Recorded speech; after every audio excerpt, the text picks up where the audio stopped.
Nous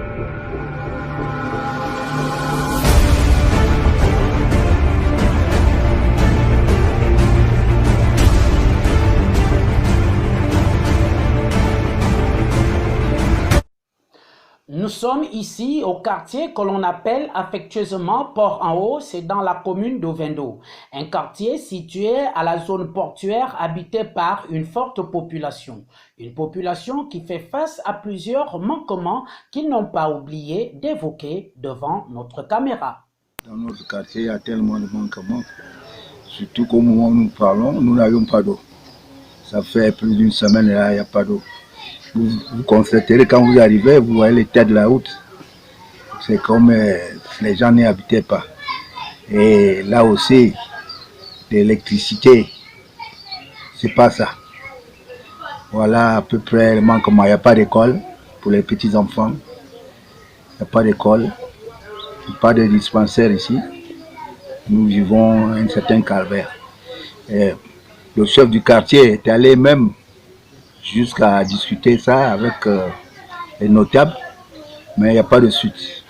Et en plus de cela, il y a les gars de l'OPRAL qui disent qu'ils veulent nous arracher le quartier alors que nous sommes dans un terrain de plein exercice. À l'époque, c'était bien, c'était mieux. Cette route était goudronnée, les gens vivaient aisément, il y avait du boulot. À gauche, il y avait la SMBG, la SNAT, Jettement. Ces trois boîtes-là ont été, comment dire, arrêtées. Ils ne travaillent plus, les gens sont au chômage. SPBG, n'en parlons plus.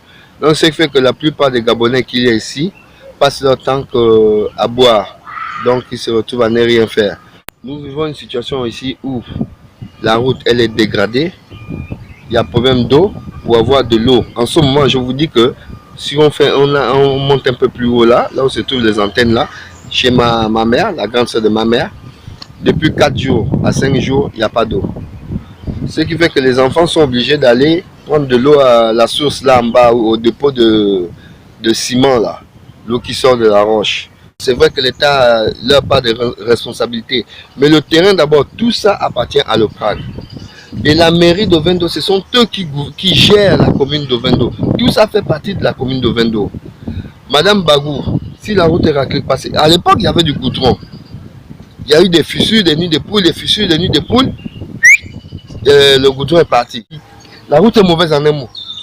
Elle est mauvaise. Les clandos, pour monter ici, là, à l'époque, pour monter ici, c'est vous prenez le clando du Carrefour Lassini jusqu'ici au port à la haut. Si vous vous arrêtez en bas, c'est 200. Si vous montez jusqu'à là-haut, c'est 300. Mais on se retrouve, le Covid encore, moi je vous dis, le Covid est encore venu bloquer et les clandomans augmentent des prix à leur guise. Malgré le désespoir et le calvaire qu'ils vivent au quotidien, certains n'ont pas manqué d'interpeller les plus hautes autorités. L'État s'occupe un peu de ce quartier, qui ont toujours l'habitude de voter le PDG, disons à 100%. Hein, je veux que ça qu'ils s'en occupent, qu'ils voient un peu, ce sont leurs comment on appelle ça, leurs électeurs qui sont en train de souffrir, qui viennent un peu au secours de ces électeurs. Ah, on doit arranger la route parce que là, tu apportes même que c'est bizarre. Donc on doit arranger, que les voitures passent bien. Il faudrait qu'on soit goudronné, soit qu'on mette les pavés. Et aussi, il y a aussi les lampadaires qui en manquent. Voici là un défi que le nouveau gouvernement que dirige Rose Christiane Osuka Raponda doit relever, ramener le sourire et la joie de vivre dans la cité.